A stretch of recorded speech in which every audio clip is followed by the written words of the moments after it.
पालकाची भाजी जर तुम्ही या पद्धतीने केली ना, न आवडणारे पण आवडीने खातील. तर बघा इथे पालक स्वच्छ धुवून घ्यायचे आहे आणि इथे पालक कट करून घ्यायची बारीक. गॅसवरती कढई ठेवून पालक, हरभरा डाळ, शेंगदाणे आणि इथे मी ओले हरभरे वापरलेले आहेत. इथं मटर वापरला तरीही चालेल, मी नेहमी मटरच वापरते. 1 ग्लास पाणी टाकून घ्यायचं आणि ही भाजी गाळ छान शिजून घ्यायची. तोपर्यंत आपण इथे हिरवी मिरची, आल्याचा तुकडा, लसण बारीक वाटून घ्यायचं. मिक्सरमध्ये वाटलं तरी चालेल, पण हाताने वाटलेली चव अलगच असते.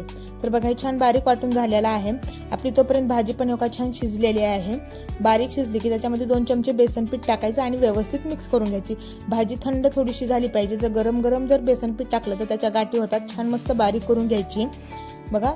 आणि लगेच इथे मी कढईमध्ये तेल, मोहरी, जिरे, कढीपत्ता, जाडसर वाटलेला लसण आणि वाटलेली हिरवी मिरची टाकायची. छान मिक्स करून तळून घ्यायचं. थोडीशी हळद टाकायची आणि भाजी टाकून घ्यायची. आपण बेसन मिक्स केलेली भाजी टाकून घ्यायची. थोडंसं पाणी ॲड करायचं, चवीपुरतं मीठ. आणि बघा आपली अशी मस्त ही झणझणीत भाजी तयार होते. चवीपुरतं मीठ टाकायचं. 10 मिनिटं ही भाजी शिजू द्यायची. न आवडणारे पण ही भाजी नक्की आवडीनं खातील. तुम्हाला जर ही रेसिपी आवडली असेल ना, नक्की लाईक करा, शेअर करा आणि सबस्क्राईब करायला विसरू नका.